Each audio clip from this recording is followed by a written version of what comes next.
Alright, crew, buckle up. Abe the Cursed Chef is back, and today we're diving headfirst into the Aether-Charged Ravine. Look around you. These crystal paths hum with raw energy, shimmering like a forgotten dream. Every step sends a shiver up my spine, a familiar static tingle that means we're close. Leela's seismograph is practically vibrating out of her hands, confirming the localized energy spikes. My weathered chef's knife feels alive, buzzing in my grip, almost pulling me forward. I scan the glowing flora, searching for that telltale shimmer, that specific, almost metallic scent that promises the static charge fruit. There, nestled between those towering, jagged crystals, a cluster of them pulses with faint blue light.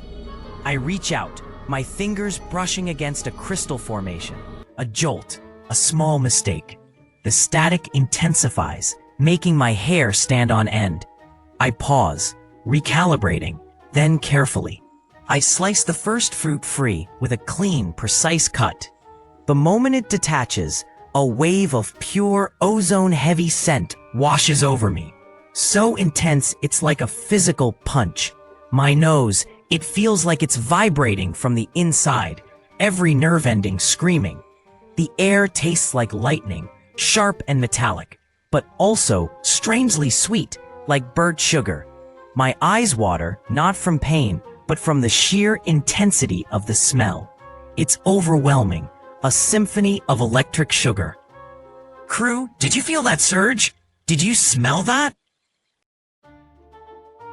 Alright, crew, Abe the Cursed Chef is back, and today we're diving into something truly electric. We're deep in this strange humming grove, where the air itself feels thick with raw, untamed energy. Look at these static charge fruits. They pulse with an almost sentient light, hanging from crystalline vines that shimmer with residual power. My comms unit crackles with constant static, a low grinding hum that never stops. It's a clear sign of the localized EMP bursts rippling through this place. Leela's electromagnetic field reader is screaming. I see her urgent hand gestures warning me about a rapid discharge. She's right to be cautious. The air smells sharp, like ozone and burnt metal, a scent I've learned to associate with unstable energy. I grip my purification knife, its familiar weight a small comfort. I need to get a sample, purify it, and maybe, just maybe, break this curse. I reach out, my fingers brushing against the fruit's smooth, cool skin. It feels like touching a live wire, a strange vibration humming beneath my touch. A sharp, unexpected jolt shoots through my fingertips, making my arm twitch involuntarily. My hand recoils instantly. That felt wrong. The fruit glows brighter for a moment, almost mocking me. It defends itself with more than just a sour taste, that's for sure. Did you guys catch that spike on the sensors? Alright, crew, look alive. Today, we're tackling something truly electrifying, straight from the glowing flora of the shimmering canyons. The air here practically hums with unseen power, a scent like ozone and sweet metallic fruit filling my nose. See that little guy? The spark weasel, all fur and crackling energy, attempting to harvest the volt berry fruit. Leela hypothesized sentient defenses, and she was spot on. Watch closely as it makes its move. It lunges, a blur of static fur. But the fruit, it pushes back. Not just a shock, but a precisely directed pulse, like an invisible force field, shoves the weasel clear across the clearing. That's far more than simple static discharge. My electro-pulp recipe notes detail its high energy potential, but this is active field manipulation. I reach for my harvesting shears, the faint hum around the berry, now a distinct vibration against my palm. My fingers brush the outermost leaves, and a sudden sharp jolt makes me flinch. pulling back instinctively. It's not just a passive defense, it's a localized energy bubble. And now, I feel it. A persistent, almost imperceptible tingle, like tiny, dancing static needles, spreading across my cheeks. This volt berry is smarter than we thought, crew. What do you think this means for our purification process? The air here hums with an electric tension, a sharp, metallic tang, mixing with something sweet and overripe.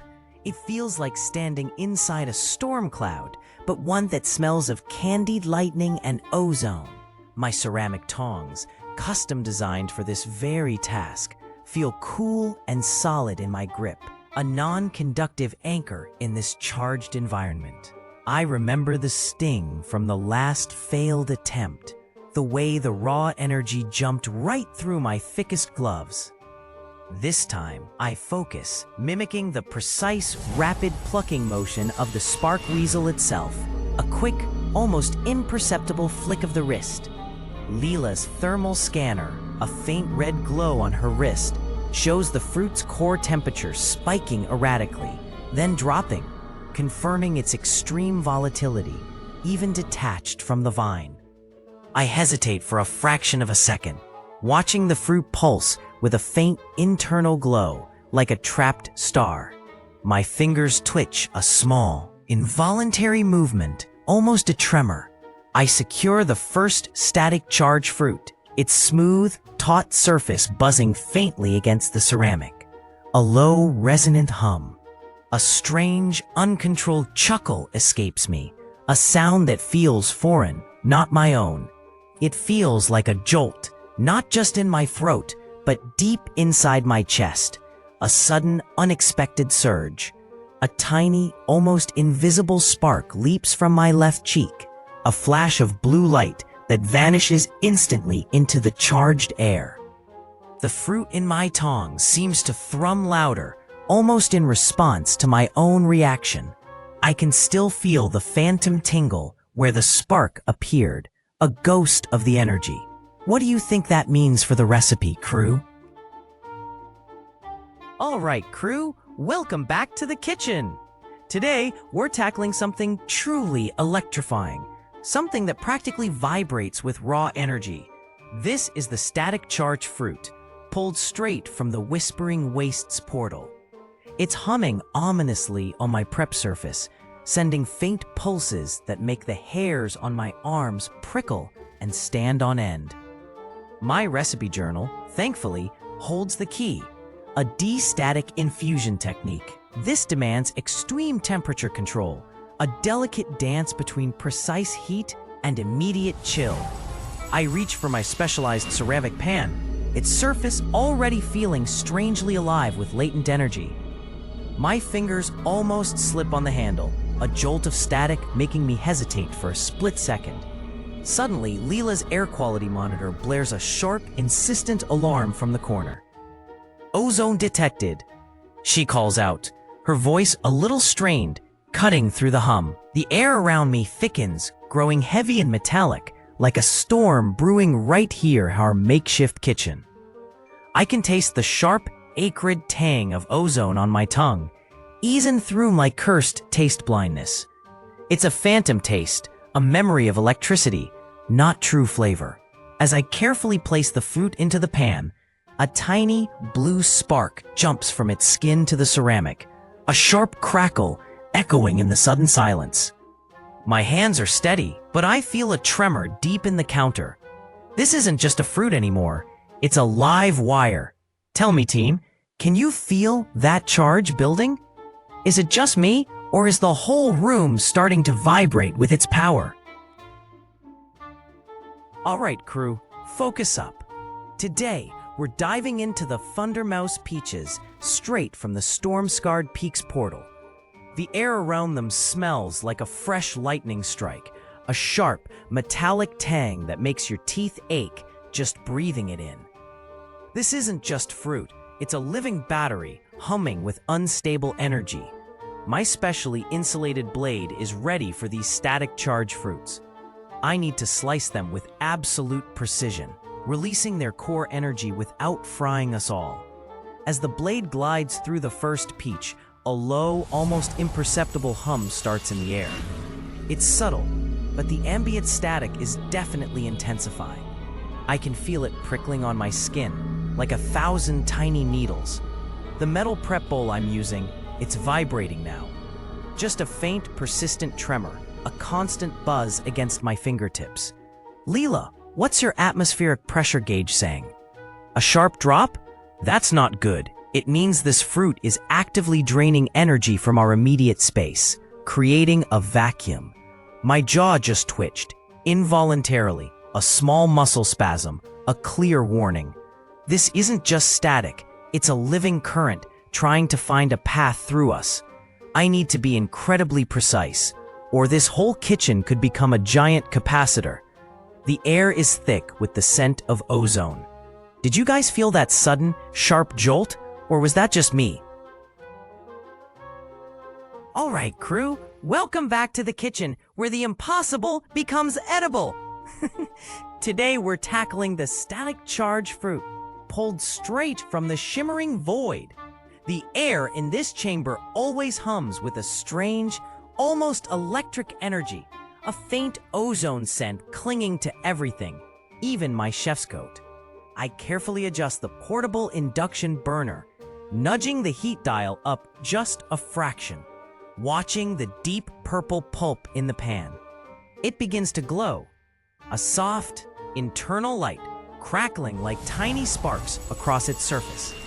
Leela's radiation counter ticks faster beside me, its warning growing louder with each passing second. My tongue already feels a persistent, metallic taste, a clear sign of the fruit's raw electrical output.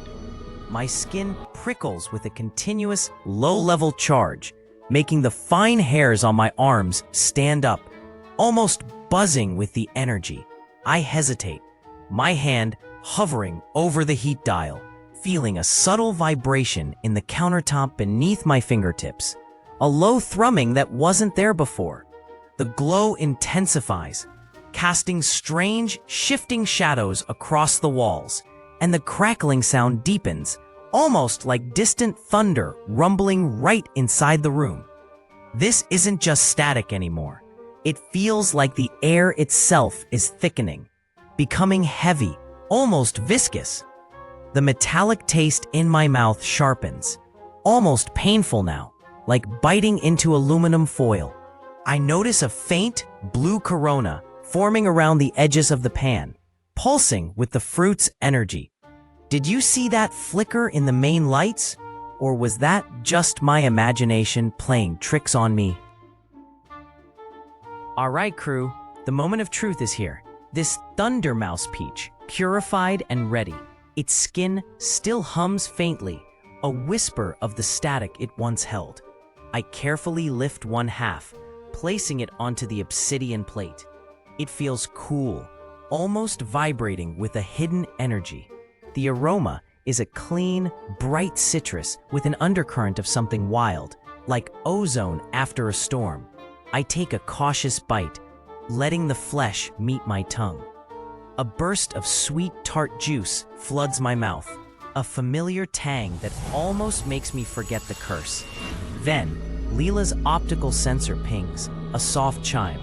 She's picking up a brief, localized shimmer in the air right around me. It's like the very light bends for a second, a ripple in reality itself. And then it hits me. Not a taste, but a feeling. A pure, unadulterated wave of joy. So intense, it's almost overwhelming. My chest expands, a laugh bubbling up before I can stop it. It's a genuine, booming laugh, and I feel a strange tingle on my cheeks. A visible arc of electricity, a tiny blue spark, jumps from my skin as I chuckle. The peach still tastes sweet, but this is new. The joy is so potent, it's almost disorienting. I've never felt anything quite like it from an ingredient before. It's a powerful, almost addictive rush. Did you see that spark, crew? What do you think this means for the next step? All right, crew. Abe the Cursed Chef is back, and today we're diving into something truly electrifying. We're deep within the Aether-Charged Ravine, where massive glowing crystals pulse with an inner light. The air itself hums with raw, untamed energy, a faint purple glow reflecting off my chef's hat. It feels like the very ground is alive, vibrating under my boots. Our ingredient today is this glimmerberry. It smells like pure, concentrated joy, a sweet, effervescent scent that tickles my nose and makes my eyes water. My task is to purify its chaotic energy signature to make it safe for consumption. I take a small, careful bite, just a sliver. The flavor explodes on my tongue, a burst of pure, unadulterated hilarity. It's surprisingly potent. I feel a chuckle building deep in my chest, a warmth spreading through me. A small spark jumps from my cheek. I try to hold it in, to maintain my focus, but the laughter just bubbles up, uncontrollable. Ha! The crystals around us begin to vibrate, a low, resonant thrumming sound. My apron still has that faint scorch mark from the last portal, a stark reminder of what happens when I lose control. Another bite. Oh, this is getting intense. My face feels like it's crackling, and my vision blurs slightly with each burst of mirth. Each laugh sends visible arcs of electricity dancing from my fingertips. The ground beneath my feet trembles, and I hear a high-pitched whine from our environmental sensors. They're flashing red. This glimmerberry is really something. I'm struggling to keep it together. Haha! The air now smells sharply of ozone, metallic and charged. Did anyone else feel that jolt just now? Hey, crew. Abe the Cursed Chef here, deep in the glow shroom grotto. The air hums with static from our last adventure, and my vision still shimmers faintly, a constant reminder of those Thundermost peaches. Leela's monitors are still flashing, showing my energy levels bouncing like a Super Ball. But we're not letting that stop us. Today, we're tackling these gloom bloom petals. They cling to the cavern walls, absorbing every speck of light, even the bioluminescence from the giant fungi around us. Their scent is faint, like damp earth mixed with something forgotten, a whisper of ancient sorrow. I pick up my heavy obsidian mortar and pestle, its cool, smooth weight, a grounding presence in my hand. I carefully pluck a handful of petals, their surfaces strangely cool, almost cold to the touch. As I begin to grind them, a wave of profound melancholy washes over me.